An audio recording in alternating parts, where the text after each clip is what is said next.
MK tidak boleh membatalkan atau mengubah sebuah aturan. Tidak boleh.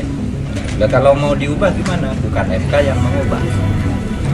Yang mengubah itu DPR.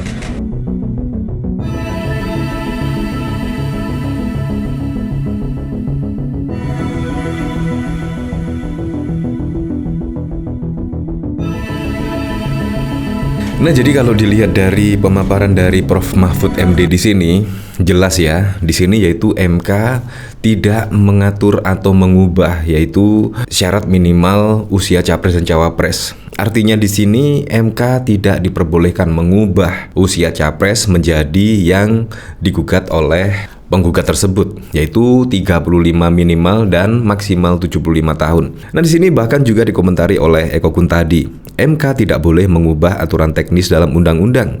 Lembaga itu hanya menguji apakah aturan tersebut melanggar konstitusi atau tidak. Jadi di sini jelas ya, artinya tidak akan dirubah, yaitu syarat minimum atau maksimal usia capres dan cawapres, karena yang berhak merubah adalah DPR RI di sini. Seperti ini pemaparan dari Pak Mahfud MD. MK tidak boleh membatalkan atau mengubah sebuah aturan. Tidak boleh. Misalnya kalau usia itu berapa sih yang tidak melanggar konstitusi? Apakah 40 melanggar? Apakah 25 melanggar? Apakah 70 melanggar? Itu kalau tidak ada pengaturannya bahwa konstitusi tidak melarang atau menyuruh, berarti itu tidak melanggar konstitusi. Nah, kalau mau diubah gimana? Bukan MK yang mengubah. Yang mengubah itu DPR. Nah, di sini sudah jelas ya. Artinya di sini apa? Yaitu keinginan Pak Prabowo atau pendukung Pak Prabowo, yaitu Gibran mendampingi atau menjadi cawapres dari Pak Prabowo di sini sudah gugur ya.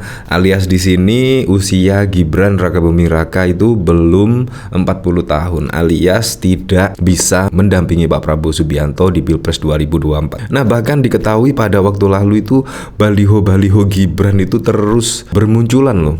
Bahkan juga di seluruh Indonesia, bahkan juga di Surabaya. Di sini juga bermunculan, yaitu bahkan diberi judul baliho Prabowo Gibran teruskan Indonesia maju muncul di Surabaya. Bahkan juga di sini juga dikomentari oleh Denny Siregar ya. Di sini mahasiswa penggemar Gibran gugat usia capres cawapres ke MK. Nah, entah ini ada skenario apa ya di sini. Biasanya kan menjelang Pilpres 2024, tidak hanya 2024, menjelang Pilpres 2014, 2019 pasti ada fenomena-fenomena yang tidak lazim lah. Tiba-tiba di sini usia capres dan cawapres tiba-tiba digolkan. Entah, kita juga tidak tahu. Biasanya ada fenomena-fenomena seperti itu menjelang Pilpres. Di sini dari Denny Siregar ada yang mainkan, maksa terus supaya Gibran jadi cawapres Prabowo. Hati-hati Pak Jokowi, jangan terjebak dengan permainan ginian. Bahaya buat negara karena akan semakin menguat isu politik dinasti. Padahal Presiden Joko Widodo saat ini juga santai, bahkan juga tidak cawe-cawe ketika Kaisang misalnya kepengen maju dan masuk di partai PSI. Itu pun juga Presiden Joko Widodo tidak cawe-cawe, melainkan ya merestui ketika Kaisang bergabung dengan PSI. Jadi di sini Presiden Joko Widodo sama sekali tidak cawe-cawe, apalagi yang lainnya tentang capres dan cawapres. Jauh sekali. Bahkan juga tidak ada bukti ketika Presiden Joko Widodo cawe-cawe, yaitu soal pemilihan capres dan cawapres. Nah, dari sini saya penasaran ya, kira-kira komentar-komentarnya bagaimana ya di sini ya. Yaitu Pak Mahfud MD tegaskan MK tidak bisa ubah aturan batas usia cawapres. Di sini coba jadi cawapresnya Ganjar, apa lu Eko Kuntadi juga akan protes?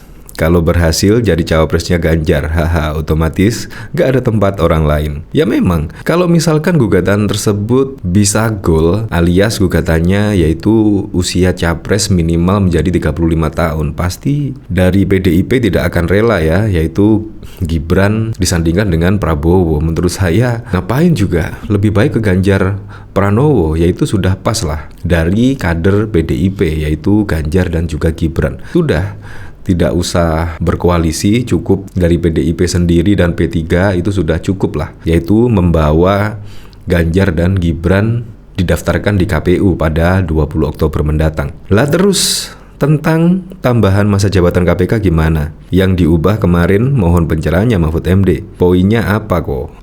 Apakah dengan demikian keputusan ofisial MKRI terkait masa jabatan pimpinan KPK RI sudah salah? Ini bahas apa sih yang ini? Dari berita ini, yaitu dari jpnn.com. Menteri Koordinator Politik Bidang Hukum dan Hak Asasi Manusia Menko Polhukam Mahfud MD menyatakan bahwa Mahkamah Konstitusi tidak berwenang mengubah aturan tentang batas usia capres maupun cawapres. Guru Besar Ilmu Hukum Tata Negara tersebut menegaskan batas usia dan capres-cawapres termasuk open legal policy atau kebijakan hukum yang terbuka sehingga MK tidak bisa menerima gugatan soal itu karena pengaturannya ada di lembaga pembuat undang-undang. Yang ini artinya dari DPR RI. Bukan menolak gugatan, tetapi tidak menerima. Tidak menerima artinya dikembalikan untuk diproses melalui lembaga lain atau proses baru. Karena legal standingnya, pijakan dalam permohonan tidak tepat, kata Mahfud seusai menghadiri acara di Ponpes Al-Falah di Desa Karangharjo, Kecamatan Silo, Jember pada Minggu 24 September. Menurut Mahfud, MK tidak bisa mengubah atau membatalkan sebuah aturan yang tidak melanggar konstitusi. Dia kembali menyinggung soal batas usia capres dan cawapres yang kini digugat ke MK. Apakah 40, 25, 70 tahun melanggar itu batas usia? Kalau tidak ada pengaturannya bahwa konstitusi tidak melarang atau menyuruh, berarti itu tidak melanggar konstitusi, ucapnya. Oleh karena itu, Mahfud menegaskan jika batas usia capres dan cawapres akan diubah, kewenangan untuk mengubahnya ada pada yang membuat undang-undang, bukan MK yang mengubah. Yang mengubah itu DPR, lembaga legislatif, tuturnya. Menteri Pertahanan Daerah Presiden Abdurrahman Wahid itu menambahkan, MK hanya boleh membatalkan aturan perundang-undangan yang menyalahi konstitusi. Nah, jadi menurut saya di sini akan tetap sama seperti tahun-tahun sebelumnya ya, yaitu batas usia capres dan cawapres tetap 40 tahun. Dan artinya di sini Gibran tidak bisa menjadi cawapres dari Pak Prabowo Subianto. Walaupun baliho-balihonya sudah beredar di mana-mana, bahkan juga para pendukung Pak Prabowo bahkan ada yang mendukung, yaitu pencalonan Gibran sebagai cawapres dari Pak Prabowo. Artinya di sini gugur ya. Artinya Gibran tidak bisa maju menjadi cawapres ya, karena memang Gibran saat ini juga masih muda lah. Saya mendambakan besok Gibran menjadi capres, bukan cawapres lah, karena kemungkinan 5 tahun atau 10 tahun lagi saya berharap Gibran akan maju lah di kontestasi Pilpres, entah itu 5 tahun atau 10 tahun lagi ya. Saya berharap karena sangat keren sekali. Ya, semoga saja lah apapun itu pada Pilpres 2024 mendatang, semoga saja berjalan dengan lancar, berjalan dengan aman, dan yang paling penting adalah berjalan dengan jujur dan juga adil.